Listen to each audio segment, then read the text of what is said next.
অনেকেই তো ব্রয়লার মুরগি খেতে বারণ করে, কেন বারণ করে তাও জানি, কিন্তু আমার ছেলেমেয়ের জন্য আমি কখনো এটা ছাড়তে পারবো না।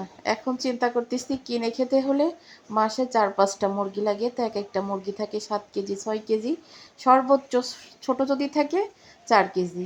তো ভাবতেছি মুরগির একটা ছোটোখাটো ফার্ম ফার্ম করবো বাসায়, তাহলে আর এত মুরগি কিনে খেতে হবে না। আপনাদেরও চাইলে কিন্তু লাগলে কিন্তু আমার ফার্মেতে কিনে খেতে পারবেন।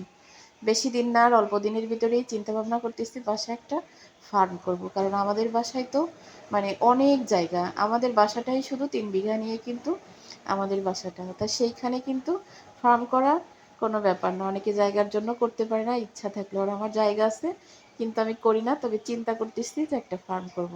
এটা কিন্তু সত্যি কথা। বৃষ্টির দিনে গ্রামের বাড়ি ব্যাঙ ডাকবে না, ঝিঁঝি পোকা ডাকবে না তা কিন্তু না। আমার ভিডিওতে আপনারা ফ্রিতেই ব্যাঙ ডাকা ঝিঁঝি পোকা ডাকা শুনবেন। আসলে এগুলা শহরের মানুষরা অনেক বেশি মিস করে, তবে আমরা গ্রামের মানুষ অনেক বেশি ভাগ্যবান যে আমরা সব কিছু দেখতে পারি, শুনতে